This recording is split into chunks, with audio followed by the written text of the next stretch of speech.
Olá, bem-vindos novamente ao Business Time. Eu sou Antônio Miranda e eu apresento este programa com Paola Tocunduva e Manuel Suete. O Business Time é uma iniciativa do Guia Brasil América para trazer informações para você que quer empreender nos Estados Unidos ou já está empreendendo aqui e tem a oportunidade de melhorar os seus negócios com as nossas dicas. Hoje nós vamos receber aqui no programa a Tassiana Khalili, ela que é proprietária do Sagrado Café, aqui em Miami, e tem uma história de empreendedorismo maravilhosa, desde o Brasil, onde ela teve a brigaderia, que depois foi vendida para o grupo da Cacau Show, e com o passar do tempo ela resolveu empreender nos Estados Unidos. Então é isso que a gente vai bater um papo com ela.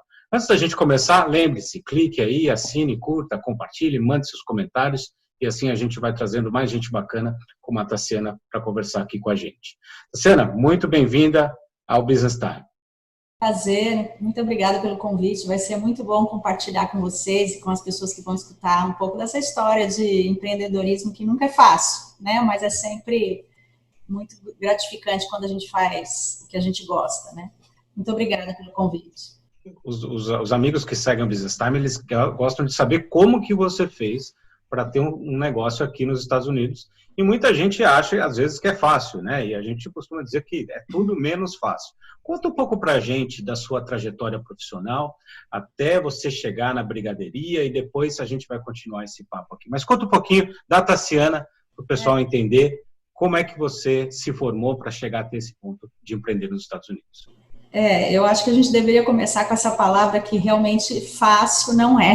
Então, as pessoas, para empreender, eu acho que tanto aqui quanto lá, tem que estar muito preparada para fazer realmente dessa opção de vida uma coisa com muita consistência e persistência.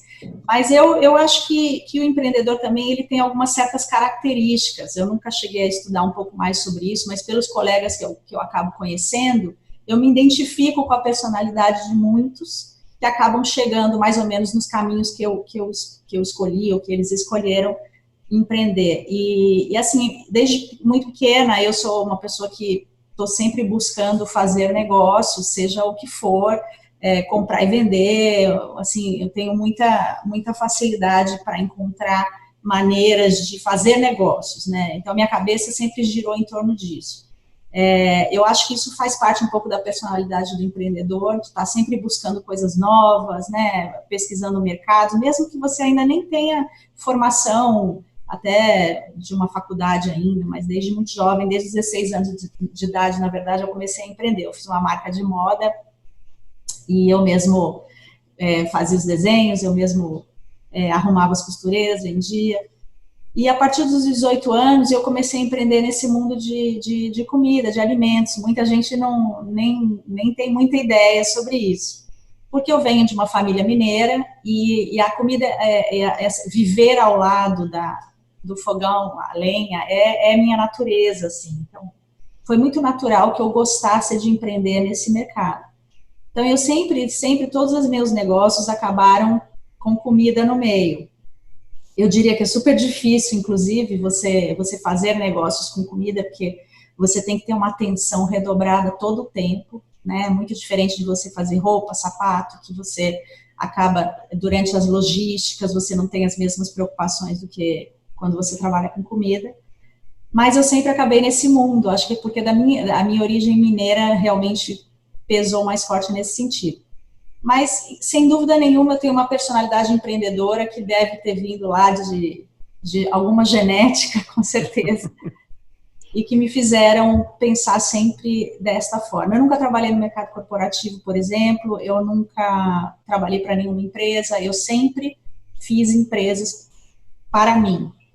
E o engraçado é que eu acabei me focando em fazer marcas, porque aí depois eu me formei em administração de empresas, eu me especializei em moda, eu trabalhei com desenho de estamparia há muito tempo.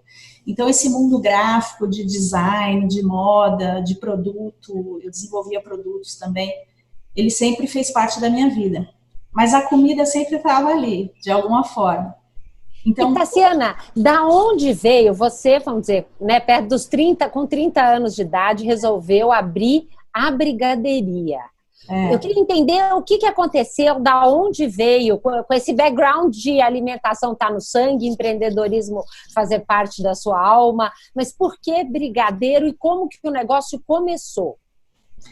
Com 28 anos de idade, eu me mudei, eu sempre morei em Minas Gerais, eu me mudei para São Paulo, me casei pela segunda vez, com 3 filhos pequenos, e eu cheguei naquela cidade gigante, e eu já trabalhava, já tinha tido restaurante, já trabalhava com minhas coisas pessoalmente em Minas, com moda também, fazia desenho de estamparia. Eu falei, com 28 anos eu me vi naquela situação, um casamento novo, no meio de uma cidade que eu nunca tinha morado, que tem, assim, para mim, suas particularidades. Quem sai de Minas sabe um pouco o que está falando, né? A gente se sente super, sei lá, em outra velocidade de vida, de qualidade de vida, de tudo. Mas era o que a gente tinha. E eu demorei, eu acho que uns 6 meses, foram 6 meses sabáticos, pela primeira vez na minha vida, desde os 16 anos de idade, porque eu também tive essa coisa de criar meus filhos sozinho, assim, realmente num casamento que não aconteceu, que eu acabei tendo 3 filhos muito jovem, e sempre de muita luta. E aí eu falei, nossa, pela primeira vez eu vou ficar 6 meses sem fazer nada. Mas foram 6 meses mais criativos da minha vida. Eu não sei se... Eu compartilhando com muitas pessoas que criam, realmente esse ócio, quem é criador não descansa no ócio. Eu tô me vendo nessa situação agora de novo. Essa quarentena para mim, eu acho que eu não consegui dormir 2 horas por noite, mais ou menos. A minha cabeça não para. Eu acho que quando a gente desacelera o corpo, é que a gente cria mais. Isso aconteceu quando eu tinha 28 anos. E eu vinha do mundo de moda, e eu vinha do mundo da comida emocional, né? Porque a comida mineira é uma comida emocional. Mas eu olhava essas festas de brigadeiro, essas festas infantis, eu falava, como é que não foi feito ainda um negócio de um produto que é tão emotional, né? Que as pessoas têm tanta emoção com esse produto, e como é que eu vou transformar isso num negócio? Bom, aí foi muito incrível, porque eu olhei minhas estampas, que eu tinha uns rolos de estampa que eu já não podia mais vender elas, que eu não trabalhava com moda mais. Falava, nossa, eu acho que isso aqui pode virar uma caixa de presente. Então, imagina uma sala cheia de rolos de estampas, que no caso eram aquelas bandanas coloridas, eu acho que eu tinha 22 cores. E eu comecei a fazer caixinhas e fazer os meus brigadeiros, que já eram super aceitos pela família, pelos amigos, sabe aquela coisa que você faz de graça para todo mundo? E a hora que eu olhei aquela caixinha, tem até uma reportagem muito interessante. Eu olhei aquilo, parece que foi um estalo, assim, a minha vida, assim. Eu olhei marca, eu olhei conceito, eu olhei loja, eu olhei tudo ali. E ali, porque eu acho que eu estava no meu ócio criativo de 6 meses, né? E aí, desde então, eu não dormi mais. E isso foi final de 2009. Em março de 2010, eu abri a primeira loja da brigadeiria, que também foi uma coisa muito surpreendente, a primeira loja. Foi incrível. E, Tassiana, você comentou que, apesar de você não ter frequentado, quer dizer, ter participado da vida corporativa, né, mas você, obviamente, fez administração de empresas e você passou e acabou de descrever o passo a passo, né, de um negócio de empreendedorismo, né, o estalo, a ideia, o design, o produto, e, obviamente, conseguir ter a capacidade de enxergar para frente, dizendo, opa, tem espaço para esse mercado. Mas você, quando começou a vender, porque é um negócio muito, muito inspirador, porque você sai de casa, quer dizer, você tem pouca barreira de entrada, é muito fácil fazer brigadeiro, é muito fácil as pessoas venderem brigadeiros, assim como a tua família mineira, muitas outras famílias mineiras, né, tem aí a mesma aptidão. Aonde foi o principal ponto de diferenciação, né, e o que levou vocês a expandirem tão rápido? Criar justamente uma barreira de entrada, porque todo mundo podia olhar para o lado e dizer, opa, se está dando certo para eles, eu também vou fazer. Aonde foi aquilo que eu acho que faz com que, depois do estalo, o empreendedor tenha a capacidade de ir para o mercado, fazer rápido e ele crescer, criar traction? Quando é que isso aconteceu? Eu acho que você tocou num ponto mais importante e é isso que eu acho que os empreendedores devem fazer. Não adianta você ter uma brilhante ideia, Às vezes nem dá tempo de você fazer um plano perfeito, né? Até porque quando você explora um mercado novo, muita coisa ainda vai mudar. Não adianta se você achar que você vai fazer um plano e você vai acertar em cheio. Não, você vai ter que mudar ele. Mas é muito importante, e eu tinha exatamente essa sensação que você falou. É como se eu estivesse sempre sob alerta, porque eu sabia que eu estava criando um negócio de porta muito fácil, de porta de abertura muito fácil. Eu sabia que a partir do momento que eu colocasse a primeira loja, viriam muitas. E foi esse alerta, sabe quando você está numa sensação assim de perigo e você se protege mais, você se fica mais atento mesmo, né? E eu acho que foi esse alerta que fez com que eu fosse muito agressiva na estratégia. Entendeu? Eu acho que se eu simplesmente falasse, putz, criei um negócio super legal, vai dar super certo, beleza, vai ficar lindo e tá tudo bem, não. Mas eu falei, uau, agora eu preciso tomar muito cuidado porque vão vir 1000. Então, você tem que saber o que você está fazendo e saber que vão vir 1000 se a porteira de entrada for muito fácil, né? E eu sabia, e isso aconteceu. E aí, qual foi a estratégia? Eu bati na porta de todos os shopping malls de São Paulo. Todos fecharam as portas para mim, porque eu não tinha nem nome, eu não tinha nem empresa. Eu fazia essas caixinhas na minha casa. Mas eu tinha este nome foi eu jogo vôlei, e eu estava jogando vôlei com minhas amigas, e elas que eram minhas degustadoras, e uma delas virou e falou assim, não, vamos parar desse negócio de jogar vôlei, que a Tassi vai fazer uma brigadeiria para nós ali. A hora que ela falou aquilo, sabe quando você tá com aquele brainstorm de nome não sai, eu falei, uau, eu me lembro como se fosse hoje, eu peguei o carro, fui pra minha casa, abri meu computador, olhei o INPI, não tinha o nome, registrei na hora. Registrei tudo que é categoria, tudo errado. Registrei tudo, porque você tem que registrar lá por várias coisas, né? Bom, mas registrei. Eu não acreditava que aquele nome não estava registrado. Isso para mim foi a grande sacada, porque eu sabia que esse nome ia virar uma categoria. Era inevitável. Quem enxerga lá na frente era inevitável. E ele virou uma categoria de negócio mesmo. Tanto é que depois existiram várias brigaderias, né? Mas a original mesmo era uma só. Então, a partir desse momento, eu comecei a criar muitas defesas, né? Então, quando todos os shoppings fecharam as portas, eu falei, bom, porque um shopping não vai dar para você, uma loja, qualquer empreendedor que tem uma super ideia, eu quero abrir uma loja. Mas você já tem alguma loja? Não tem. Como é que o cara vai te dar, né? Uma loja. Uhum. Então, com a marca registrada, eu sabia que a estratégia tinha que ser uma só. Eu tinha que conquistar a rede de shoppings mais... que naquele momento em São Paulo estava melhor posicionada, né? Que teriam 4 ou 5 shoppings muito interessantes, que não tinham esse modelo de negócios dentro da rede, dentro do mix de loja deles. Mas como entrar nessa rede não sendo ninguém, né? Então, eu me informei sobre um comitê muito importante que eles têm para definir novos conceitos, né? Todos os shoppings têm isso. Tem um momento que eles definem quais são os novos conceitos que vão entrar no mix de loja deles. Então, eu fui lá, pesquisei, falei com os amigos, falei, então, neste dia, eu vou oferecer... Eu não fazia parte dessa marca a ser considerada, porque eu não era nenhuma marca, né? Mas eu fiz o coffee break para eles, assim, aquelas mesas, brigaderia de... Então, quando os caras entraram na reunião, eles foram surpreendidos com tudo aquilo. E eles falaram, o que é isso, né?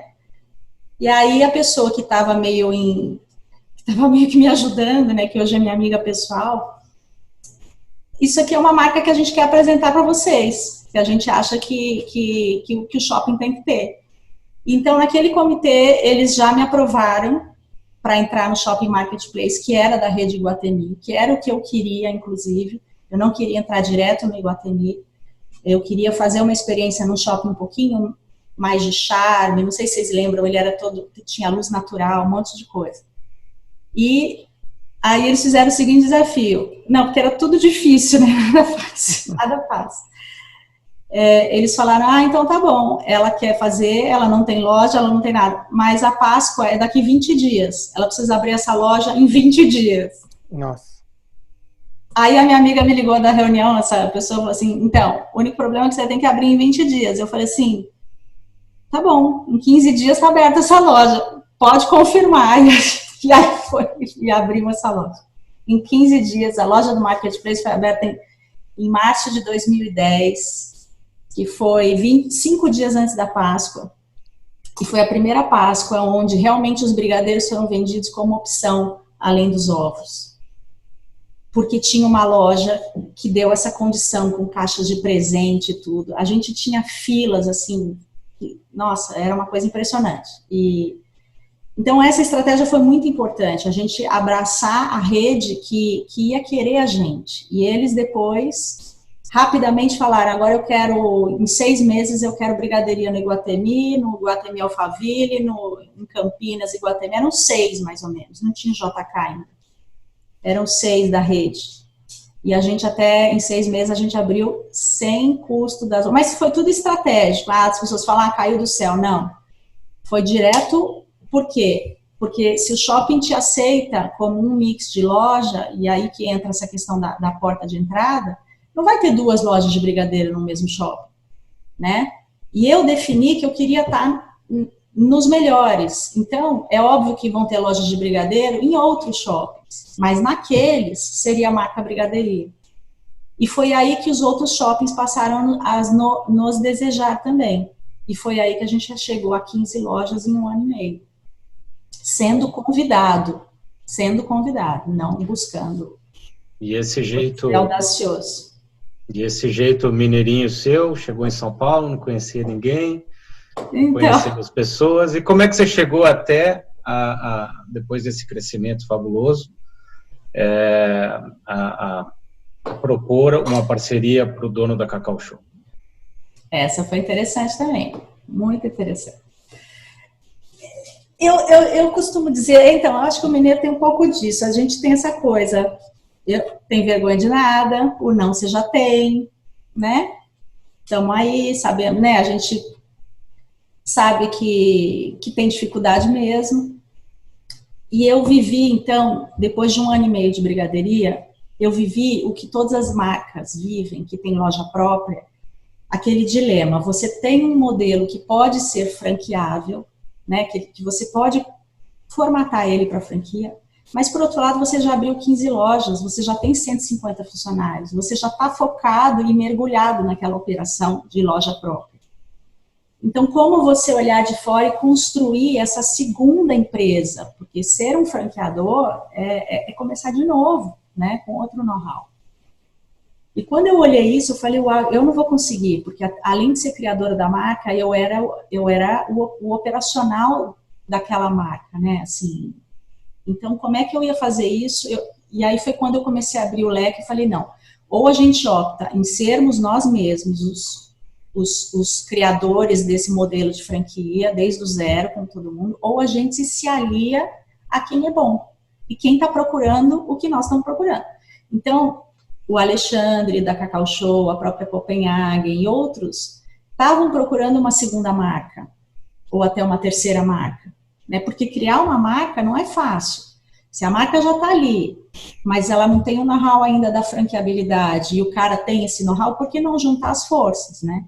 Então foi com esse objetivo que eu comecei a procurar, mas definitivamente eu só comecei a procurar quando eu decidi dentro de mim que eu não seria a pessoa que ia encabeçar esse novo modelo de negócio, sabe, de encarar ser franqueador, que é um outro mundo, né? Eu nunca fui e eu acho que eu não tenho competência para ser. Então eu precisava estar com alguém que sabe fazer, entendeu? E aí foi isso, quando eu decidi que ia ser esse o caminho, nós olhamos algumas marcas do mercado que estavam procurando uma segunda marca, sejam com sinergia direta ou indireta. Então, no caso, Copenhagen tinha uma sinergia direta, Cacau Show tinha uma sinergia direta. Mas haviam outras marcas, que vamos dar um exemplo, que eu não cheguei a falar diretamente, mas que são máquinas de franquias, por exemplo, Boticário, Imaginário, que poderiam ter interesse de ter uma segunda marca, uma terceira marca de outro segmento. Mas a gente entendeu que a Copenhagen era um concorrente direto, ou seja, a Brigadeiria e Copenhagen trabalhavam com o mesmo público, não ia ser interessante para nenhuma das duas. A Copenhagen, pelo tamanho, ia matar a marca Brigadeiria, mas para a Cacau Show ia ser muito interessante, porque o público Cacau Show não era o público Brigadeiria, nem estávamos nos mesmos shoppings, né? Então, e aí eu não conheci o Alexandre, eu conheci o João Dória através dos leads, participei de vários leads, né, de empreendedores, tudo. E num deles a gente estava junto com vários empresários. E eu fui lá, sentei na mesa dele e falei, olha, meu amigo, sou a Tassiana, dei meu cartãozinho, quero conversar com você, sou da Brigadeiria.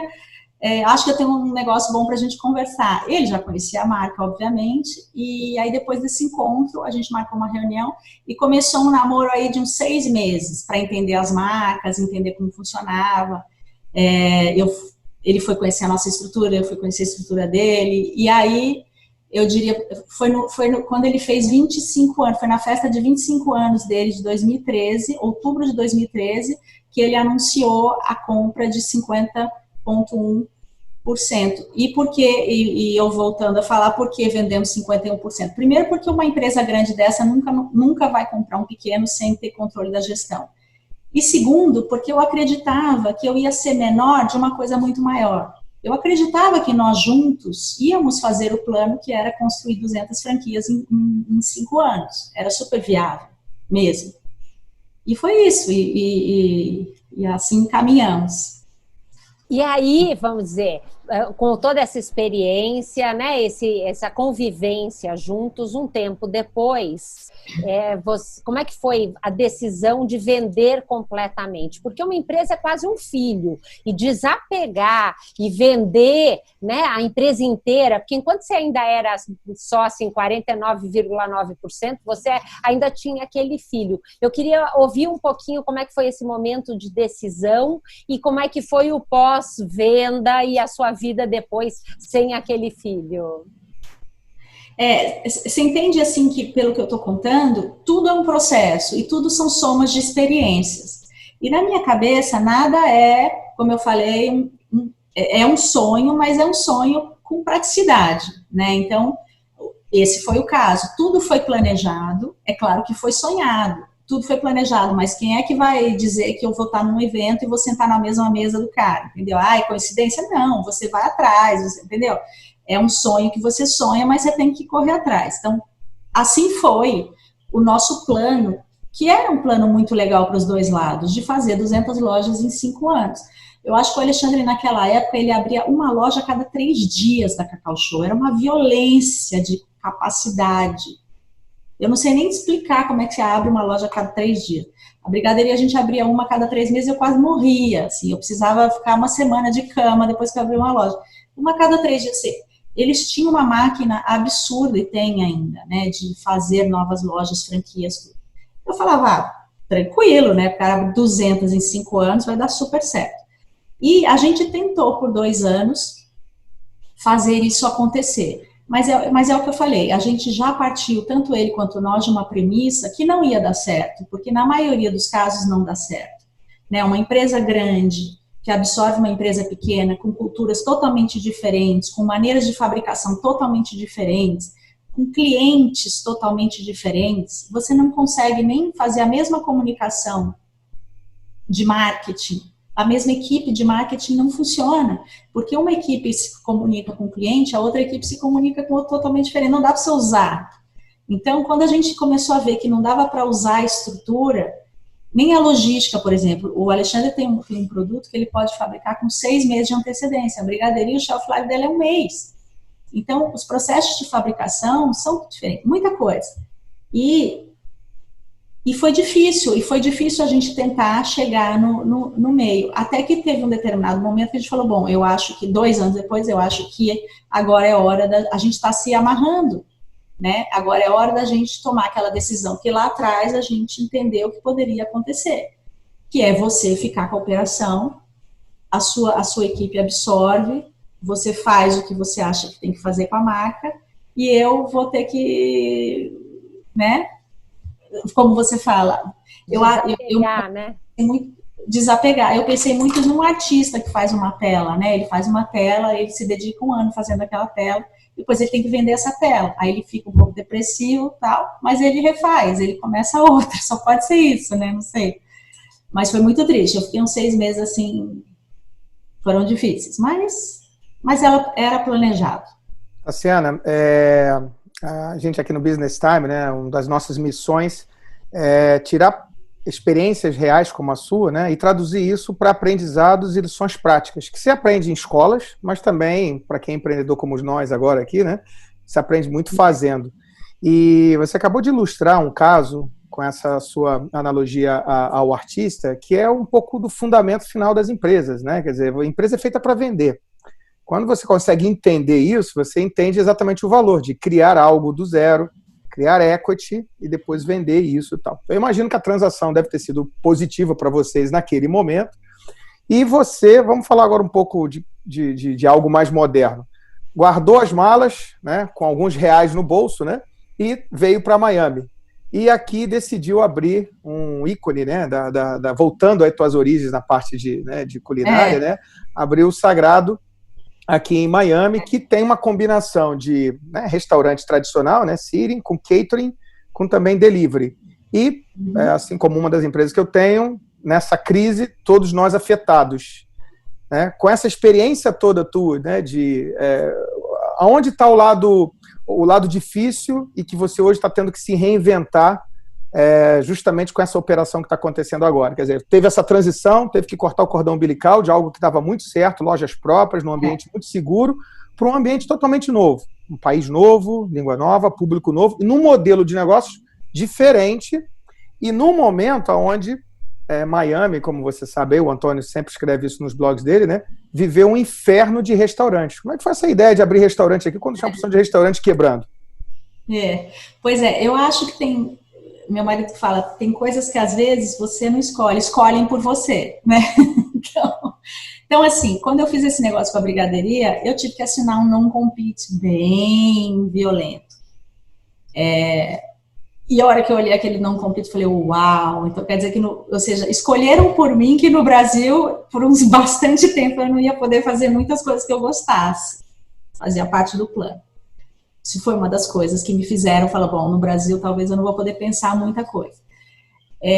Miami, eu sempre tive vontade de conhecer um pouco o mercado americano, até porque durante a brigadeiria eu tinha muitos pedidos de franquia pelo Brasil afora, para Portugal, mas também para Miami. Eu falava, o que o pessoal está achando brigadeiro em Miami, né? Mas, enfim, nunca acreditei, mas eu falei, eu preciso lá tirar essa curiosidade. Também juntei essa situação.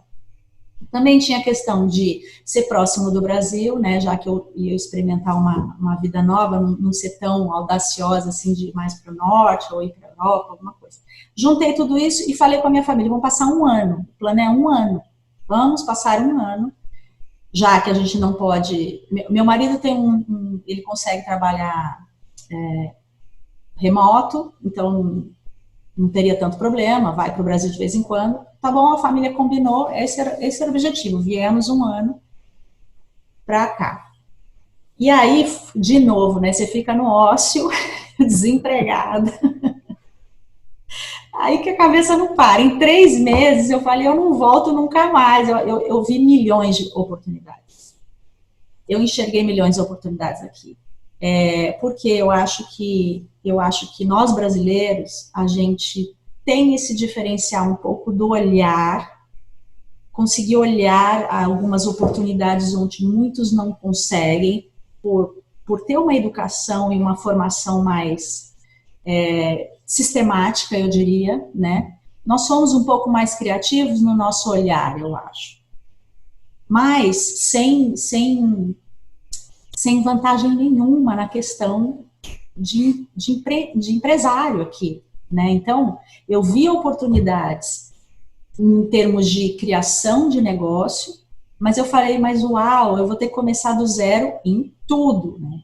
Eu vou ter que contabilidade, recursos humanos, tudo, relacionamento de fornecedor, tudo, né? Então, foi uma decisão assim, que aí, de novo, eu fiz com a minha família, falei, eu acho que a gente tem que ficar, não mais de 1 ano, a gente tem que ficar.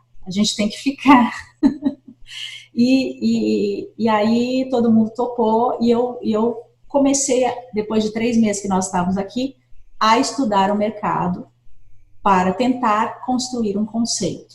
O Sagrado não existia na minha cabeça, né? Ele existiu depois de 1 ano que eu mergulhei nisso, nessa vontade de explorar esse mercado de café, essa categoria de café, que não é coffee shop, que não é restaurante, que não é nada fast food, que é café, assim, é uma mistura entre um coffee shop express e um restaurante. É mais ou menos o que eu consegui construir ali no... E é essa categoria que eu acredito e que eu acho que vai crescer muito nos Estados Unidos e que você já está vendo marcas grandes já fazendo uma segunda marca com esse movimento. E foi isso que eu fiz em 2015, aqui. Fiquei 1 ano estudando. Aí que eu fiz 6 meses de escola de patisserie, que eu era a pior aluna, mas eu queria conversar com os alunos, com os professores, eu queria entender como é que era a cabeça deles. Eu visitei mais de 300 estabelecimentos entre Miami e Nova York, eu colecionei mais de 500 menus, foi assim, foi uma imersão de pesquisa, contratei uma empresa americana para me fazer um business plan desta categoria de café. E aí, depois de 1 ano, eu acho que eu consegui conceber o conceito do sagrado, começar a conceber na minha cabeça e acreditar. Foi em 2016. Mas olha, é começar do zero. Zero. E aí, assim, tá? Assim, nós temos um baita de um desafio aqui em relação a tempo, né? Mas eu queria ouvir um pouquinho das dificuldades que você encontrou logo que você abriu. Quer dizer, fica claro que você fez um planejamento longo, 2 anos se dedicando, estudando, contratando consultoria, abriu o negócio, estourou, deu tudo certo, foi fácil ou teve dificuldades? Muita dificuldade. Primeiro porque o negócio ele é novo. Ele era um conceito ainda nem muito compreendido pela própria consultoria que você contrata. Então, o americano que eu contratei para fazer um plano de negócios, ele fez um plano de negócios de acordo com o que ele conhece. Mas eu falei, mas eu não vou fazer exatamente isso, mas tudo bem. Mas eu preciso partir de uma base que ele conhece. Quando eu abri a porta, eu literalmente abri a porta. Eu não fiz nenhuma inauguração, não fez, foi um soft opening até para eu sentir se tudo aquilo que havia sido planejado tinha sido entendido pelo cliente daquela forma, né? Porque quando você abre a porta e você começa a receber os clientes, você fala, para mim é a melhor sensação possível. Como é que eu observo muito como é que ele está nos observando, né? E foi quando em 3 meses eu falei, uau, cometemos erros em todas as partes. Foi incrível, foi incrível.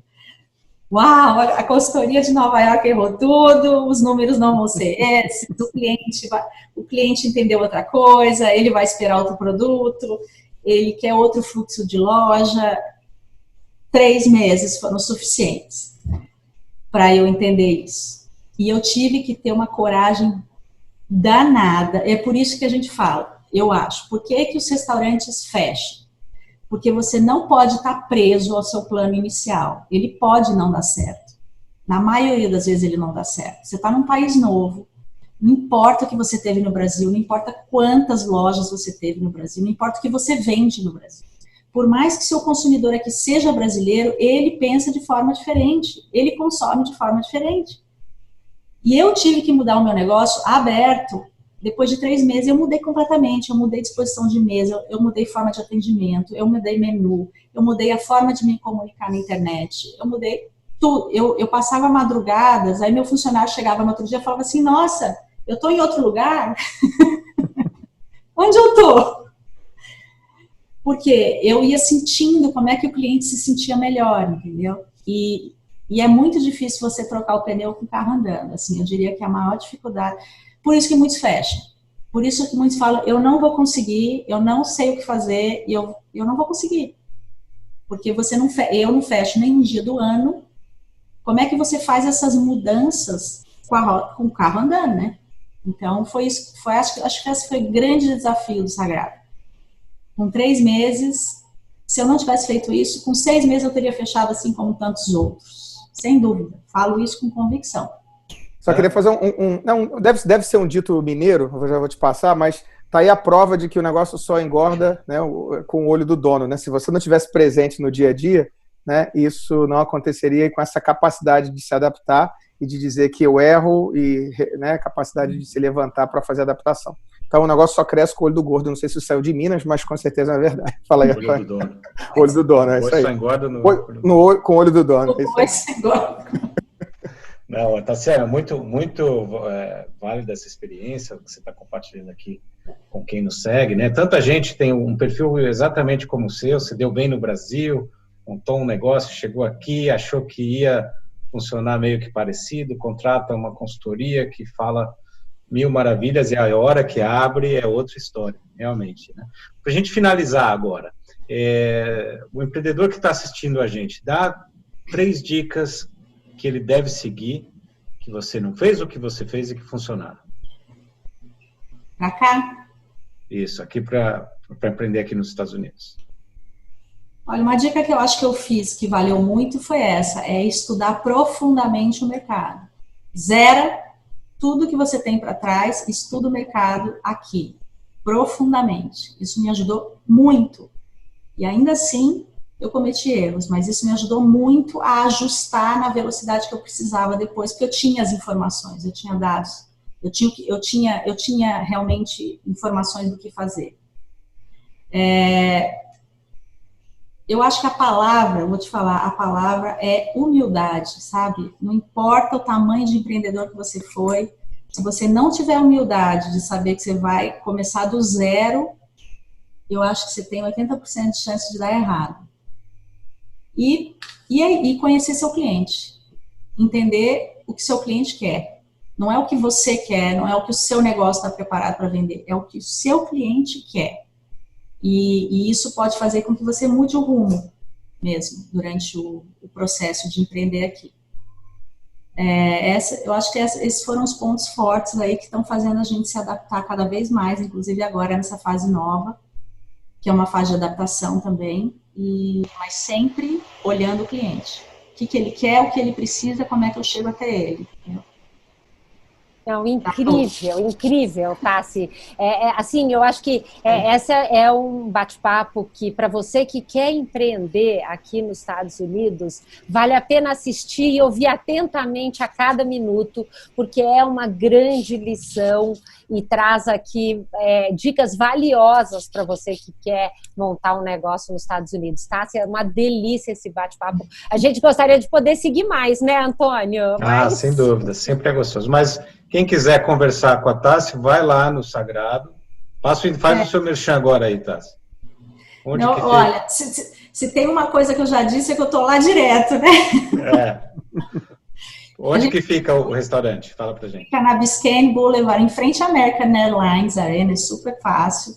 A gente está no 900 Biscayne Boulevard, é um lugar super agradável, de frente para o mar, tem museus ao lado e é downtown Miami.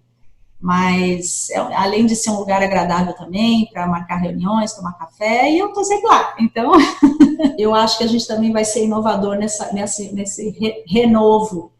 Eu quero tentar ser referência do que as pessoas têm que fazer rápido, um extreme makeover que a gente está dizendo, porque vai ser preciso para varejo para os próximos 6 meses, e é nisso que eu estou focada agora. E é importante que todos participem e façam mais ou menos pelo menos o trabalho que a gente está fazendo para que o cliente se sinta seguro de consumir. É isso que eu estou preocupada para os próximos 6 meses.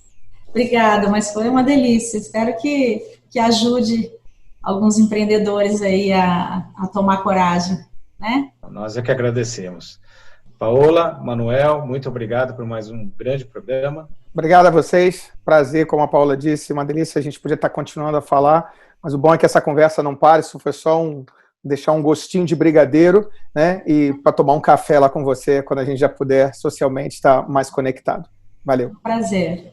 Eu também agradeço e estamos aqui, Fundo Vida Real, Home Office, num modelo novo de Business Time, mas o mais importante é trazendo um conteúdo que contribua com cada um que está aqui conosco. Valeu, Antônio, Tassi, obrigada de coração, foi maravilhoso. Prazer, obrigada a vocês. Obrigado, Tassiana.